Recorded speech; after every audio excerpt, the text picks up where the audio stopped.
Hi friends, today we will discuss about alpha glucosidase inhibitors. First is the disclaimer.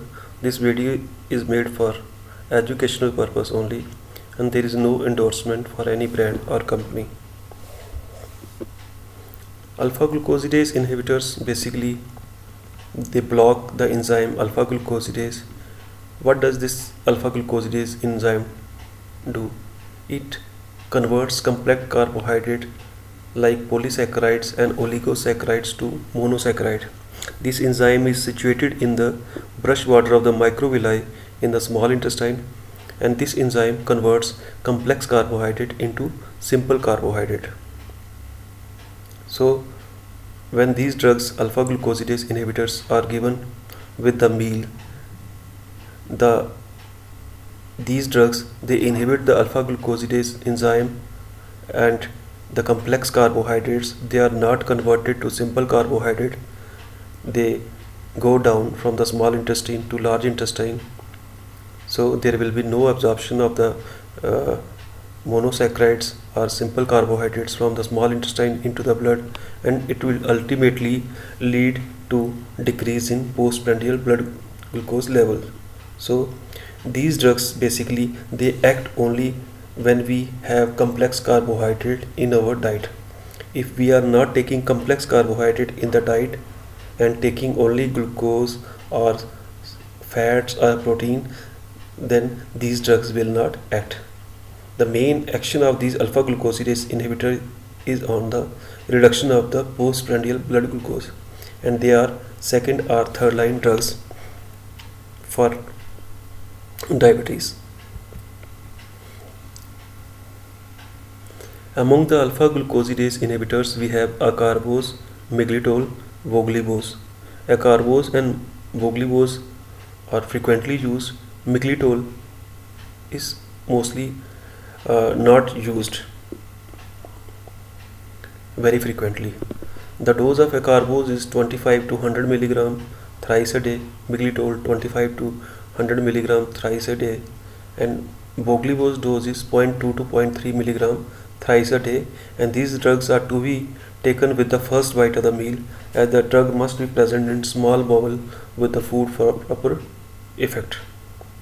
So once they are taken with the meal, then because as we know their function is to inhibit the glucosidase alpha glucosidase enzyme, the complex carbohydrate will not be converted to simple carbohydrate, so there will be no absorption of the blood glucose to the there will be no absorption of the glucose in the intestine into the blood, so they will effectively reduce the postprandial blood glucose level.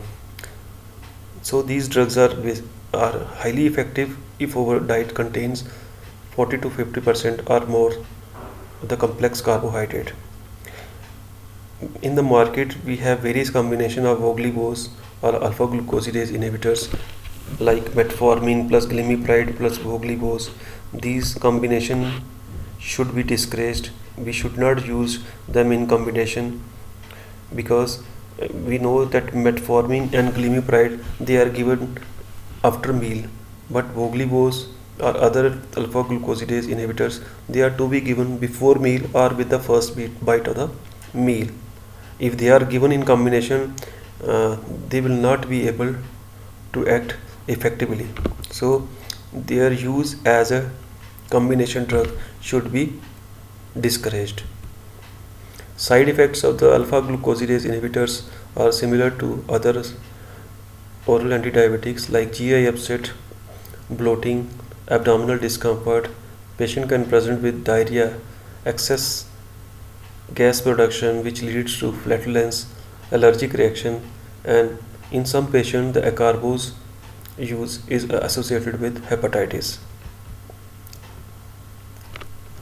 These drugs are quite expensive. They require frequent dosing like 3 times a day, and even the patient usually is non-compliant or poorly compliant to their use. So these are the disadvantages. The brand names of the